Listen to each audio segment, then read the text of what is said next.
Arkadaşlar merhaba. Öncelikle bugün yapmak istediğim şey size Urfa'da biliyorsunuz terbiyesiz tavuk diye bir tarif var. Bunu yapmak istiyorum. Çok çok basit bir tavuk zaten. Birazdan kesme işlemlerini falan da yapacağım. Onların hepsini de size göstereceğim. Bütün bir tavuğu parçalayarak yapacağım ben bunu. Normalde terbiyesiz tavuk dediğimiz şeyde sadece, ya bilenleriniz vardır, tavuk but kullanılıyor. Ben tavuk göğsünü de kullanacağım. Tavuk butu da kullanacağım. Gayet güzel bir tavuk yapmayı planlıyorum. Spor yapacak arkadaşlara öncelikle tavsiyemdir zaten tavuk yemeleri. Yok, olmaz. Bu yapacağım tavuk elbette ki döküm tavada olacak. Çok çok güzel bir tarif vermeyi planlıyorum size. Ama bundan farklı olarak bir de yanına bir basmati pirinçli bir pilav yapmak istiyorum. Tavuğun suyundan olacak tabii ki bu pilavımız. Dilerseniz lafı uzatmadan bir başlayalım diyorum. Zaten nasıl yapacağımı da göreceksiniz. Başlıyoruz. Hello there.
Şimdi dilerseniz gelelim tavuğun nasıl terbiye edileceğine. Zaten buna terbiyesiz tavuk denmesinin sebebi herhangi bir baharat içermemesinden kaynaklanıyor.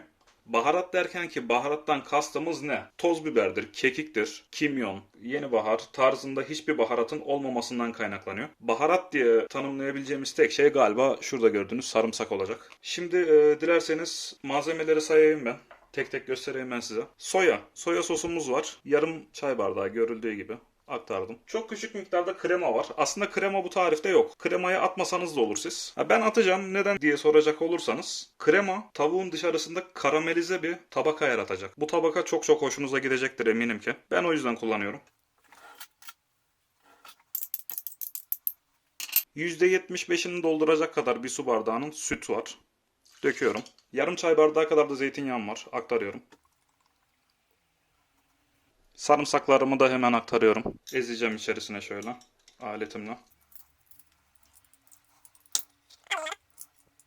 Şimdi geldik tavukları marine etmeye. Buna tuz atmanıza gerek yok. Tuz atmamamızın sebebi de ne? Zaten soyanın bulunması içerisinde. İçerisindeki soya tuz açısından biliyorsunuz ki gayet tuzlu bir malzemedir. Tuz açısından da herhangi bir şeye gerek yoktur. Şimdi biliyorum diyeceksiniz ki belki çok fazla su var. Bu ne olacak böyle? Ama ben bunu bir gün bekleteceğim için suyunun tamamını neredeyse çekecektir tavuk. Emecek ve çok güzel bir lezzet ortaya çıkacak bu gidişle.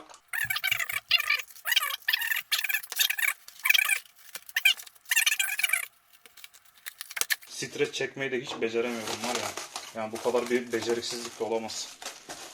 Neyse olduğu kadar hava almıyor sonuçta. Önemli olan lezzeti diyoruz. Yapacak bir şey yok. Şöyle artık şekil olarak bir şeye benzemese de içerisinde tavuğumuz var.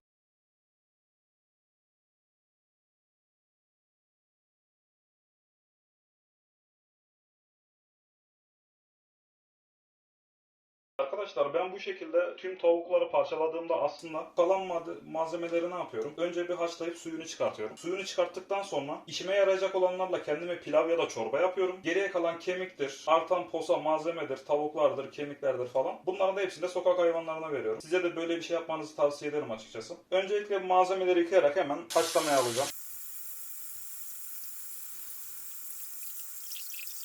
Gördüğünüz gibi şu kısım zaten derisi. Bunlar komple yağ olduğu için bunları kaynatmamıza bile gerek yok. Zaten yağ çıkacaktır. Bunları çöpe atıyorum.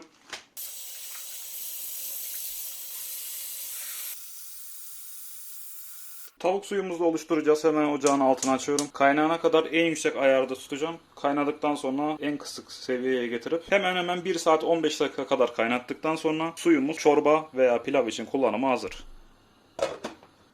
Hemen mutfağımı da temizledim. Çünkü bu yaştan sonra annemden dayak yemeye hiç niyetim yok açıkçası. Pisliklerimi attım. Her şeyim tamam. Suyum da burada gördüğünüz gibi kaynıyor. Ara ara kesitler göstereceğim yine. Zaten tavuk şu anda marinasyon aşamasında olduğu için 24 saat sonra görüşeceğiz. Yarın yapacaktım biliyorsunuz. Hem yarın spora da gideceğim için spor sonrasında bir protein almak iyi olacak. Pilavımızı da yarın yapacağız aynı şekilde. Şimdilik hoşça kalın diyorum. Görüşmek üzere. 24 saat sonra görüşürüz. Tavuğu da çekmek istedim. Gördüğünüz gibi suyumuz çıkacak. 24 saat bekleyin dediğim marinasyon aşamasının üzerinden şu anda tam 72 saat geçti. Neden 72 saat geçti? Öncelikle bundan bahsedeyim. Şu anda yeğenim doğduğu için arada bir onun yanına gidiyorum. O yüzden videolar bazen askıya alınmıştı. Şu anda hemen başlıyoruz ama. Merak etmeyin hemen başlıyoruz. Gördüğünüz gibi pilavın malzemeleri burada. Tavuğumu çıkarttım. Tavuk biraz dışarıda durup da sıcaklığı düşmeye başlayınca birazdan döküm tavayla buluşacak. Tavuk suyum da hemen kabın içerisinde bekliyor. Onu da birazdan kaynatacağız ve pilavın içerisine karıştıracağız. Pirincim de burada çok lezzetli olacak. Takipte kalın. Arkadaşlar öncelikle basmati pirincin içerisindeki nişasta miktarı çok az. Bunu bildiğim için nişasta miktarının peki az olması nasıl bir avantaj getiriyor? Pirincimizi suda bekletirsem dolayısıyla nişasta miktarının çıkması için çok fazla beklememiş olacağız. 1 bardak pirincim var. Bunu ekledim. Şöyle bir yıkıyorum soğuk suyla. Bakın nişasta miktarı. Şöyle hafiften bir oynayın elinizle. Sıkıntı yok. Şöyle bir oynayın.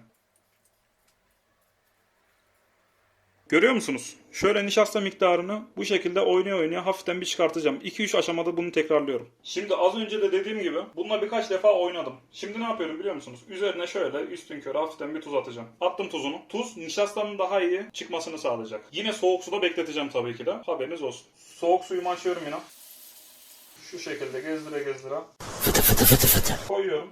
Bir yarım saat bekleyeceğim. Yarım saat bekledikten sonra yine görüşürüz. Arkadaşlar tavuk suyumuz buz tutmuş. Buzun küçük bir kısmını oraya aldım. Geriye kalan kısmıyla da tam 2 su bardağına eşit olacak şekilde bir su atacağım buraya. Kaynatacağım. Kaynadıktan sonra pilavın üzerine dökeceğiz zaten. Şöyle de buzla birlikte neredeyse 2. Yeterlidir. Altını açıyorum. Altını açtım. Normal bir ateşte kaynamaya bırakıyorum ben bunu. Kaynadıktan hemen sonra en düşük ayara alıp o şekilde tıkırdatacağım. Şöyle kapağını da kapatalım. Arkadaşlar kenarda suda bekleyen bir pirincim vardı hatırlıyor musunuz? Onu bir şöyle bir karıştırıyorum. Bu arada yarım saat geçti. Neredeyse 30 dakika oldu. O yüzden şöyle bir karıştırıp süzeceğim ve pilavımı yavaştan kavurmaya başlayacağım. Şöyle oynayarak iyice bir nişastasını çıkartıyorum. Geldik süzme aşamasına. Aktardım içerisine.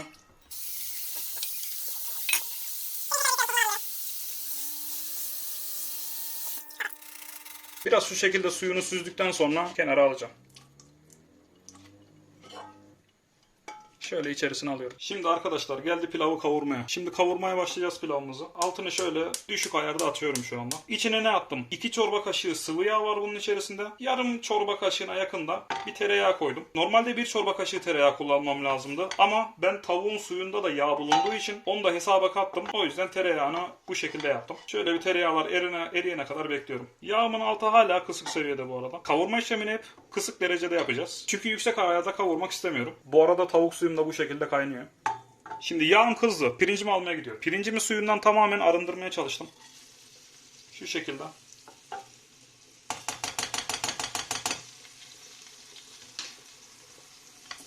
Karıştırıyorum pirincimi de. Yağda bu şekilde ne kadar kavuracağız biliyor musunuz? 12 veya 13 dakika civarlarında bu pirinci kavurmamız gerekiyor. Pilavın tane tane olmasını istiyorsak bu aşamayı yapmak durumundayız. Bu arada pilavımız kavrulurken şöyle birkaç damla kadar limon sıkacağım içerisine. Yeterlidir. Bunu yapmamın sebebi de pilavımın elimden geldiği kadar beyaz olmasını istiyorum. Bu yüzden yaptım bunu. Kavurmaya devam ediyorum.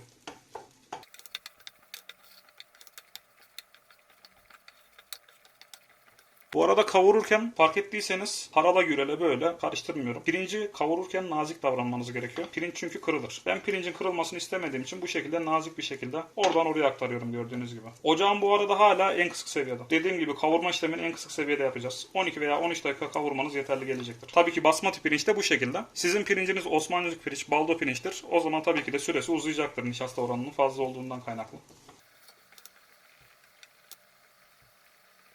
Tane tane dökülen pilava şefler ağlayan pilav diyorlarmış. Onu da duymuştum. Hani ağlıyor gibi sanki böyle damla damla gözyaşı dökülüyor gibi. Kavurmaya hala devam ediyorum.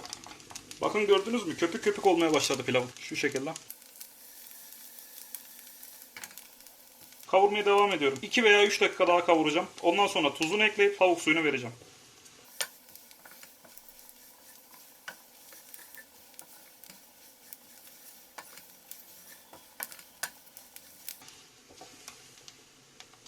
Şu şekilde gördüğünüz gibi kaşıktan nasıl aktığını görüyorsunuz. Artık birbirine yapışmıyor pirinçler. Gördüğünüz gibi. Şu şekilde de sağlamasını yapalım.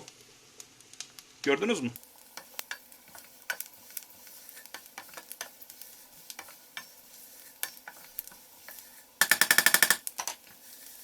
Şimdi tuzunu vereceğim. Şöyle bir tatlı kaşığına yakın bir tuz atacağım. Hemen hemen bir tatlı kaşığı. Tuzunu verdim. Çok az bir şey daha karıştırıyorum şöyle. Birkaç saniye.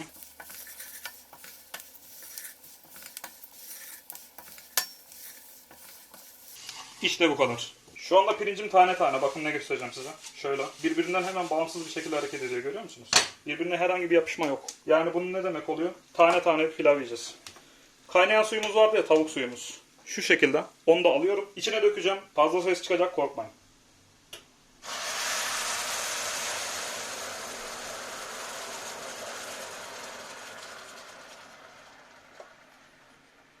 Ağzını kapatacağım. Ayarını yükseltiyorum. Ayarı şu anda yüksek ayarda. Zaten kapak cam ya. Buradan pilavımı gözleyebilirim. Şimdi ben bunun altını açtım ya. Ne zaman bu altını kısacağım? Bakın buna kuş gözü derler. Birazdan size zaten görüntüde de göstereceğim. Kuş gözü olunca en kısık ayarı alıp pilavın tamamen suyunu çekene kadar pişireceğim. Bakın pilavımız tam şu anda kuş gözü oldu. Gördünüz mü? Benek benek her tarafı. Buna kuş gözü diyorlar işte. Şimdi ayarını en kısık ayara aldım. Suyu tamamen tükenene kadar pişiriyorum. Pilavımı kontrol etmek istiyorum. Açtım kapağını. Gördünüz mü? Su hiç yok. Demek ki pilavım artık pişti. Kapatıyorum. Şimdi pilavı dinlendirmeye geçiyoruz. Hadi. Şimdi pilavımı getiriyorum. Koyuyorum şu şekilde. Dinlendirmeyi nasıl yapacağım? Şöyle de bunu kapatıyorum.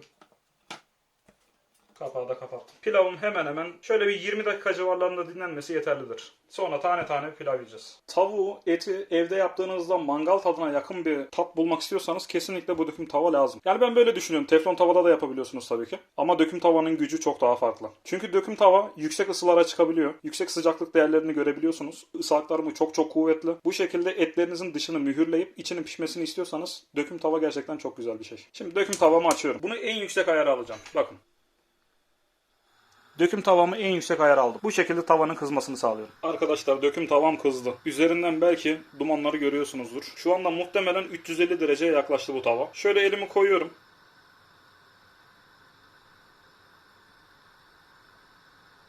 ...5-6 saniye anca dayanabildim. Bu demek oluyor ki çok çok sıcak şu anda. Nereden baksanız tabii ki de bir mangalın sıcaklığı kadar olamaz ama ısı aktarımı şu anda çok çok mükemmel bir seviyede. Sıcaklık değeri çok üst seviyelerde. Yavaştan tavuklarımı ekliyorum.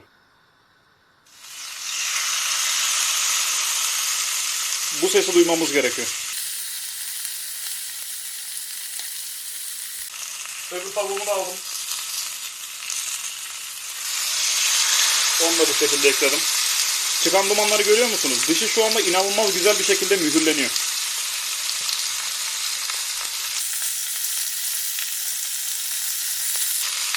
Bu şekilde boşlukları da dolduruyorum.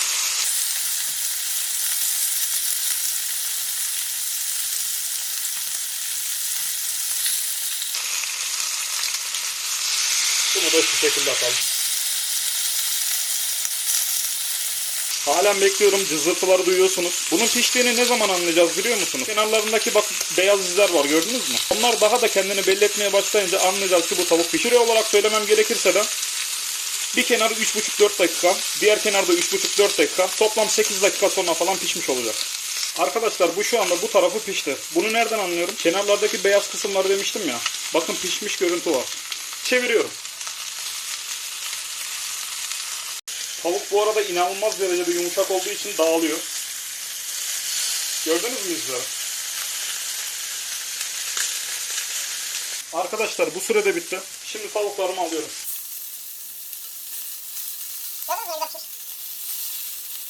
Tavuk inanılmaz yumuşak, parçalanıyor. Ben hemen bir sunum hazırlayıp geliyorum.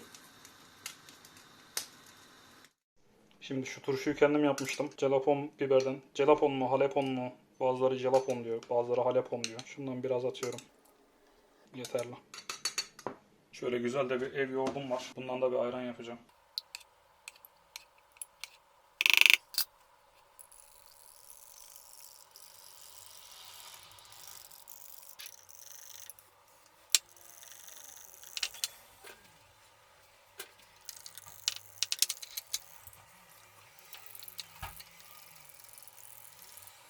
Pilavımız da hazır. Ağlayan pilav demiştim ya. İşte esprisi şu. Bakın kendini tutmuyor. Tane tane dökülen bir pilav var. Bu kadar. Servisimi yapıyorum.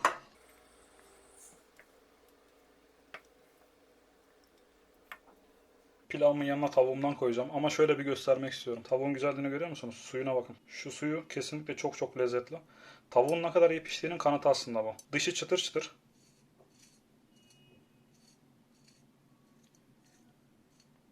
Sesi duydunuz değil mi? Çıtır çıtır.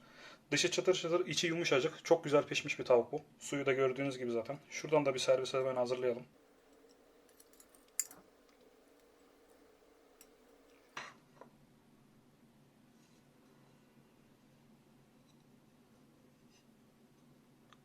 Soframa geçiyorum. Merhabalar. Sizin için tadacağım. Gördüğünüz gibi mükemmel.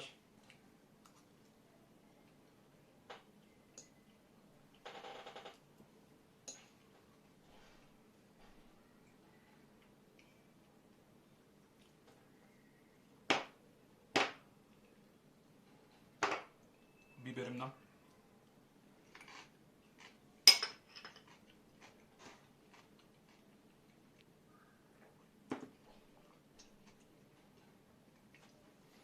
Teşekkür ederim izlediğiniz için. Aramızda deneyecek olanlar varsa kesinlikle denesinler. Tavuğun sosuna ben çok kefilim. Buna zaten terbiyesiz tavuk denmesinin sebebi fazla bir malzemeden uğraşmadık, gördünüz.